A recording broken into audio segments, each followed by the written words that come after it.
अस्सलाम वालेकुम। मैं हूं हमजा वसीम PSX एनालिसिस से।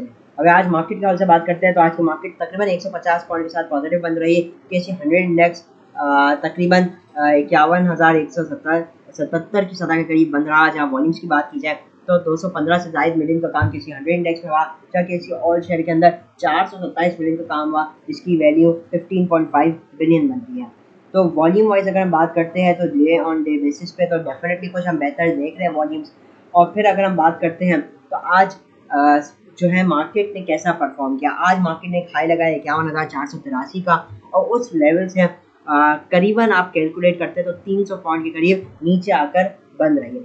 अच्छा, इसी के साथ अगर मैं बात करता हूँ तो आज जो है डॉलर के हाल से बात की जाए तो अब डॉलर मुसलसल स्लोली एंड ग्रेजुअली रोज़ बरोज़ उसके अंदर एक इजाफा है, जिसकी वजह से एक नेगेटिव इम्पैक्ट भी हम आता हुआ देख रहे हैं स्टॉक मार्केट में। क्योंकि स्पेशली जैसे र्यूमर्स ही जब गिर रहा था कि 260 250 हो जाएगा, और अब जाकर रुक चुका है, तो ये जो चीज़ है डॉलर की, इसने थोड़ा मार्केट के ऊपर एक नेगेटिव इम्पैक्ट डाला हुआ रखा है। फिर कल हमने देखा परसों जो है वो गैस प्राइसेस में एक इंक्रीज की बात हुई, जिसकी वजह से कल एक मार्केट में प्रेशर रहा, और आज भी हमने मार्केट में प्रेशर देखा स्पेशली फर्टिलाइजर स्टॉक्स के अंदर। उसको हम आगे डिस्कस करते हैं।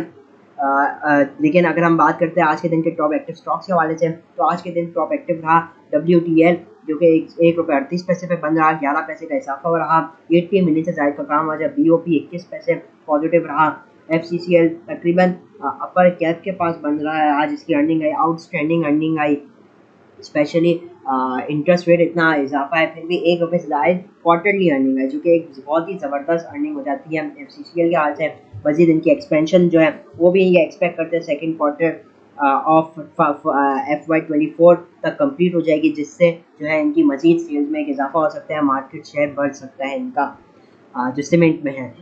जहाँ पे अगर बात करते हैं OGDC 24 पैसे माइनस बन रहा, जबकि इलेक्ट्रिक 1 पैसा पॉजिटिव, PRL नील बन रहा, जब PSO के अंदाज अच्छा इजाफा रहा।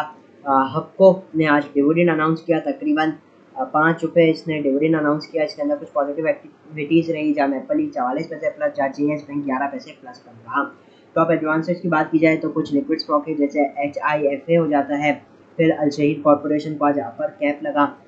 उसके अलावा अगर बात कर ले तो STCL की आज अर्निंग आई, ज़बरदस्त अर्निंग आई, और इसको आज अपर कैप लगा।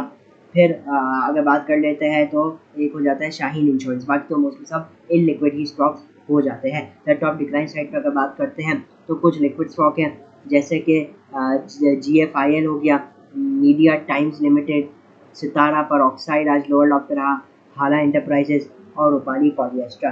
तो ये कुछ जाने माने नाम हो जाते हैं। जहाँ अगर हम बात करते हैं ऑयल के हवाले से, तो एक ही अच्छी चीज़ रही कि ऑयल के अंदर स्पेशली कल हमने एक अच्छी गिरावट देखी। अभी बात की जाए तो 20 सेंट पॉजिटिव है, $83.94 के पास, लेकिन स्टिल जो है ऑयल आपका वो थोड़ा नीचे आ रहा है, जिसकी वजह से जो ये एक्सपेक्टेशन लगाई जा रही थी कि भाई आप पेट्रोल प्राइसेस में इजाफा हो सकता है, अब वो ऐसा मुश्किल लगता है। बहरहाल ये हम देखते हैं कि जो है क्या सूरत हाल रहती है ऑयल की 31 सितंबर तक। फिर उसका एक इम्पैक्ट आएगा नवंबर, जब प्राइसेस अपडेट की जाएंगी पेट्रोल की, तो अब देखना होगा कि अब क्रूड ऑयल कहाँ जाकर रुकता है। अगर यहाँ से नीचे आ जाता है तो ये आपकी इंडस्ट्रीज़ के लिए, इन्फ्लेशन के लिए एक अच्छा रहेगा। जहाँ तक मैं बात कर लेता हूँ आज के दिन के टॉप कंट्रीब्यूटर्स और टॉप लूजर्स के हवाले से, तो आज के दिन टॉप कंट्रीब्यूटर रहा सिस्टम्स का स्टॉक में बैंक अल हबीब हो जाता है। उसके बाद PSO, फिर आपका फौजी सीमेंट हो गया, उसके बाद हो जाता है DGKC, Pak tobacco, Cherat cement, Nestle, PSMC, HMB, Kohat cement, और ये चंद्रशेप हो जाते हैं। जहाँ टॉप डिक्लाइन साइड पे SFC, एंग्रो और एंग्रो फर्टिलाइजर, ये तीनों फर्टिलाइजर की कंपनीज है।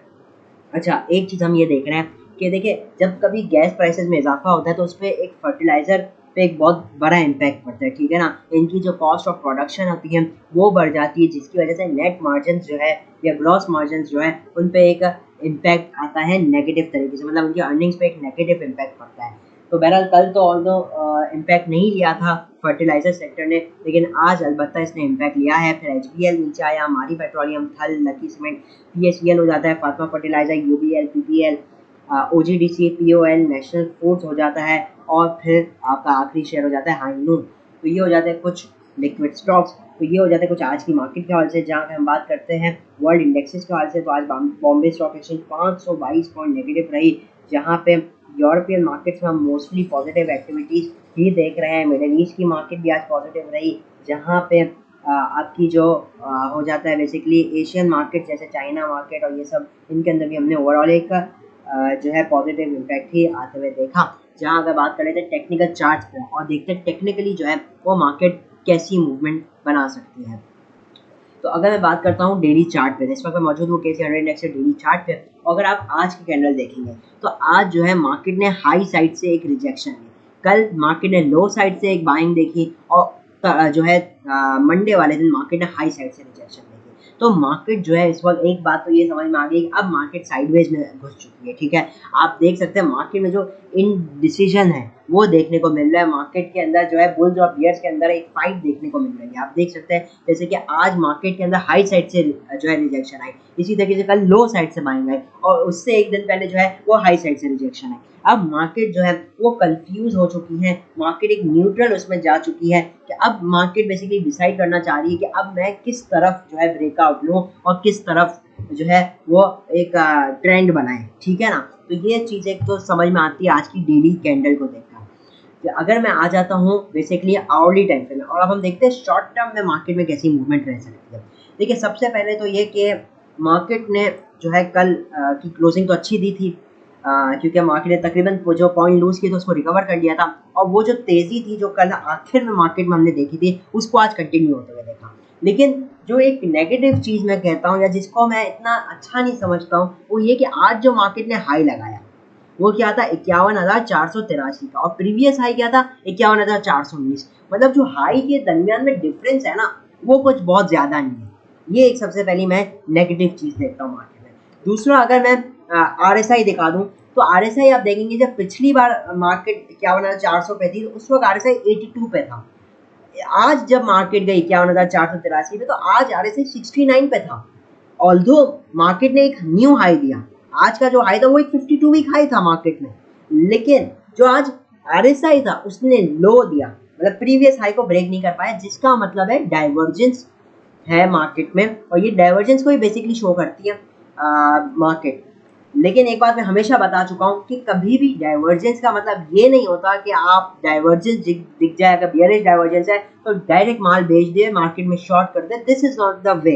ठीक है ना, इसी तरह से कभी बुलिश डाइवर्जेंस दिख जाए तो इसका मतलब ये नहीं होता कि आप सारा माल खरीद ले, सारे शॉर्ट्स काट ले, बस मार्केट में है ना फुल बाइंग में आ जाए। ये भी तरीकाकार नहीं होता। तरीकाकार ये होता है कि you need to have a confirmation. RSI divergence जो है ना ये एक पॉइंट है और आप खाली इस बेसिस पे नहीं ले सकते ट्रेड कि RSI डाइवर्जेंस हो गया। ये मैं आप लोगों को टिप्स दे रहा हूँ। ठीक है ना, जो इंडिकेटर्स होते हैं ना उस पर आपको एक स्पेसिफिक लिमिट तक उस पर रिलाई करना होता है। आप हर वक्त उस पर रिलाई नहीं कर सकते इंडिकेटर्स को, या 100% रिलाई नहीं कर सकते। ठीक है ना, आप इंडिकेटर्स को एज अ कंफर्मेशन की तरह यूज करें या इंडिकेटर्स को किसी और चीज़ों के साथ मिलाकर यूज करेंगे ना, जैसे कि प्राइस एक्शन या ट्रेंड, तो उससे आपका जो है इफेक्टिवनेस या आपकी जो ट्रेडिंग है उसके अंदर एक बहुत ज़्यादा मुस्बत इम्पैक्ट पड़ेगा। अब मैं क्या कहना चाह रहा हूँ, मैं अभी आपको समझाता हूँ। अभी जो है मार्केट एक हायर हाई के सिनेरियो पे है। ठीक है ना, स्विंग ट्रेड में हम सब जानते हैं market is an up trend. अभी जो है मार्केट ने जो रिसेंट स्विंग लो दिया वो कहाँ दिया है, 50,600 के पास दिया। इसी लेवल को अब स्टॉप लॉस की तरह चलना चाहिए फॉर स्विंग ट्रेडर्स। मतलब अब मार्केट इसको ब्रेक करती है तो मार्केट शॉर्ट टर्म में एक डाउन ट्रेंड में आ जाएगी। ठीक है ना, तो इसको एज अ स्टॉप लॉस की तरह यूज करना चाहिए। स्विंग ट्रेड में मैं पहले भी बोल चुका हूँ, अब मार्केट जिस पोजीशन पे है ना, मैं कई रोज से एक ये बात कह रहा हूँ कि अब मार्केट जहाँ आके खरीद ली है ना, अब यहाँ पे माल लेकर बैठना ना एक रिस्की है। अभी मार्केट में शॉर्ट टर्म में देखना चाहिए, मार्केट में इंट्राडे में आप टारगेट करें। इस वक्त एक साथ लंबा लंबा लेकर बैठना डेफिनेटली कोई आपकी अक्लमंदी की बात नहीं है। अभी मार्केट में शॉर्ट टर्म में टारगेट करना चाहिए मार्केट को। अभी हमें चाहिए कि हम मार्केट में शॉर्ट टाइम में लेवल्स के ऊपर काम करें। मैंने कुछ लेवल्स निकाले इंट्राडे के लिए, आप देख सकते हैं। हमारे पास पहला रेजिस्टेंस मौजूद है 51,285 के पास। इसी रेजिस्टेंस लेवल को अगर मार्केट ब्रेक करती है तो इंट्राडे में हम मार्केट के अंदर मजीद कुछ बेहतरी आता हुआ देख सकेंगे और फिर जो मार्केट का लेवल आएगा वो 51,450 से 500 का आएगा। ये मार्केट के लिए अब मेजर लेवल बन चुका है। अब अगर मार्केट इसको ब्रेक और सस्टेन करती है तो वंस अगेन ये जो बुलिश एक्टिविटी थी जो मार्केट में पहले दिख रही थी उसी को हम कंटिन्यू होता हुआ देखेंगे और मार्केट में का जो अगला लेवल आएगा 51,700 और 51,700 से 750 का लेवल हो जाता है, जहाँ पे अगला रेजिस्टेंस लेवल 51,900 से 950 का लेवल हो जाता है। उसके बाद 42,100 पे 42,400। तो बहरहाल ये मार्केट के लिए लेवल हो जाएंगे। जस्ट डाउनवर्ड के पास मार्केट पास एक इंपॉर्टेंट सपोर्ट है 50,900 के पास, इसी को एज एन इंट्राडे सपोर्ट की तरह काम करना है। अगर मार्केट इसको ब्रेक करती है इंट्राडे में तो डेफिनेटली ये एक अच्छा साइन नहीं होगा। और फिर जो अगला सपोर्ट आएगा वो 50,600 और उसके बाद जो अगला लेवल मार्केट के अंदर मौजूद है वो 50,400 और 50,200 का हो जाता है। तो ये जो है 50,950 का लेवल, इसको as a strong stop loss की तरह आपने इस्तेमाल करना है। मतलब मार्केट इसको ब्रेक करती है तो इंट्राडे में no new entry, just wait कि मार्केट को सपोर्ट लेवल के पास से कोई अपनी सपोर्ट बनाए और उधर जाकर बाइंग करनी है, ठीक है ना। चाहे तो इसी लेवल को as a short term stop loss, मतलब जो भी ट्रेड आपने एज अ शॉर्ट टर्म के लिए नियत से ली है तो उसके लिए भी इसको as a stop loss use कर सकते हैं। तो ये हो जाता है ओवरऑल मार्केट के हवाले से। मार्केट का अभी जो हम चार्ट को देखकर कहेंगे वो ये कि देखिए market is an up trend, लेकिन जो मार्केट का अब जो ये अप ट्रेंड है ना अब वो वीक होता जा रहा है, ठीक है ना। बहुत जरूरी है मार्केट को कि वंस अगेन हाई साइड पे ब्रेकआउट करे ताकि इस अप ट्रेंड की जो पावर है वो रह सके। लेकिन अब जो ये अप ट्रेंड है ना वो अब वीक अप ट्रेंड में बन रहा है। मैं इसको अभी भी मेरे अल्फाज को सुनिएगा, मैं इसको डाउन ट्रेंड नहीं कह रहा हूँ ना, मैं ये कह रहा हूँ मार्केट गिरेगी, मैं ये कह रहा हूँ मार्केट का जो अप ट्रेंड है वो वीक हो रहा है। ये थ्रेट है मार्केट के लिए, ये movement is a threat for bulls, ठीक है ना।